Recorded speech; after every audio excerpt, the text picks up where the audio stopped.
What's going on, YouTube Nation? This is GB Merce. Here's an important topic of how you can afford to buy stocks, and one of the best ways you can do it, if you watched my previous video, was when you're single and young. When you're young and single, okay? So that's one way, but one of the best ways of investing in stocks in the stock market is living below your means.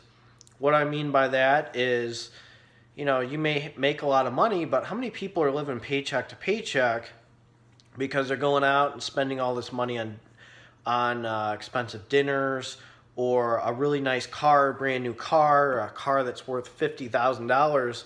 Well, guess what? I drive a 2012 Camry, okay? I did a $3,000 payment. I didn't have to sell any of my stocks. I saved up a little bit. I was driving a 2004 Camry. I was trying to drive it to 200,000 miles. I was close. And by the way, Toyota is a pretty good stock to invest in, by the way. It's much better than GM or Ford. Don't get me started on the American cars. The Jap cars are the way to invest. But the miles per gallon, it's not a expensive car. I'm making payments about, I think I did a down payment of $3,000. I'm paying like $143 a month for, I think, 50 or so months, and it's getting my credit score up. It's really not going to affect my net value, and by putting money in the stock market, I'm increasing my net value. So think about this. Some people have car payments of like $400 a month. $400, okay? Now think of that $200 that you can put in an M1 Finance account, Robinhood account, or E-Trade account. I have E-Trade. I also have an Acorns account, which I'm probably going to transfer and put in a new IRA, which I will discuss. I will do a Acorns review. I'm going to be honest with you. I'm not too sold on Acorns. It's just you don't have that many options compared to M1 Finance and creating your own portfolio, so it's not really worth it. But, here's another example of living below your means. How about meal prepping? I mean, when as a nurse, I meal prep. I throw chicken in a crock pot or chicken. I grill it on my electronic grill on my deck because my apartment complex allows me to use an electronic grill. I meal prep all the time, and chicken's not that expensive. Wild rice is not that expensive. And, steamed broccoli or steamed asparagus that you can buy in the stores is not that expensive either.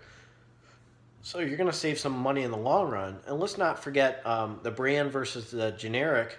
Let's just say disinfecting wipes. I went to Mark's in my local store over here, and their generic brand or their normal brand was like $2 cheaper than the Clorox brand. And I mean, it's the same thing. They both disinfect. They do a good job disinfecting. Another thing is, like, if you go to CVS just to buy acetaminophen or Tylenol, or maybe even naproxen or something, you can buy their brand that's $2 cheaper. It's the same pharmacological structure and everything. So you can save up some money in the long run. You can throw that in your Acorns account or your M1 Finance account or your Robinhood account. So those are some things that you can do just by living below your means. And, cars depreciate, and, sometimes you got to have some fun and spend it on yourself. I mean, I spent some money on Ohio State tickets for this year. I'm going to the Ohio State-Wisconsin game. I'm really excited for that one. And I went to the Ohio State-Cincinnati game, and I'm going to the Ohio State-Penn State game, but I did work some extra shifts. And that's another thing. If you work hourly, pick up an extra shift. Throw another $50 or $100 in the stock market because you picked up a shift. I'm saving up for graduate school for next year for NP school. So I want to have a pretty nice bank account before I go into graduate school. I think I'm allowed to apply in November, so that's one thing I'm going to consider. Another thing by living below your means is how about the temperature, in the winter? Okay, do you feel like blasting your heater on at 73, 74 degrees? You can look up that putting a temperature at 69 degrees is not too bad. You know, you can wear some sweatpants or sweatshirts. And that's another example. Go to Walmart for sweatpants. Get some sweatpants that are cheaper.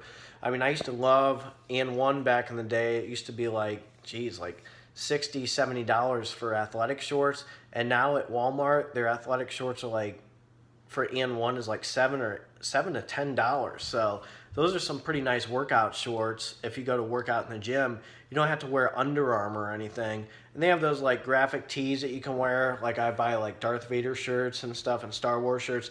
Those are only $7. So, you know, you don't have to look fancy when you go work out in the gym and spend like a ton of money on like really nice nice apparel. You know, shoes is a different story. If you have some issues with your shins or your ankles or something, you might have to wear like a really good brand like Asics or something to help you out. But those are just some examples of living below your means.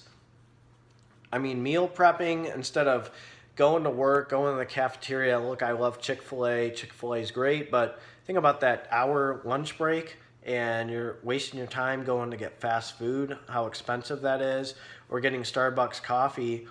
I mean, why don't you get your own espresso machine and get your own coffee beans and just get some firepower going? I mean, I have a Seiko espresso machine. It cost me around $800, but you know, I can buy, you know, a Starbucks beans. I could buy a lot of beans or something through like Costco or Sam's Club, and it's a lot cheaper. And you know, they have some pretty strong beans, and I have a very high tolerance for caffeine working in healthcare. So those are just some examples itself. You can buy in bulk. You can make sure that you buy, like an example would be like certain type of rice or something in the store. You can get stuff like $3 cheaper than like the leading brand names and stuff. I mean, like tissues and stuff, like Kleenex. Kleenex is actually a brand, but you can buy other tissues that are the same thing, and they're actually cheaper. So those are just some examples of living below your means. And really, you know, you put some money in your M1 finance account, even like $5, $10 a month. I mean, I have a bond account that I throw like maybe $20 a month in. I have like 5 separate accounts in M1 Finance. I will get into that in the future. But, you know, those are just some examples of living below your means.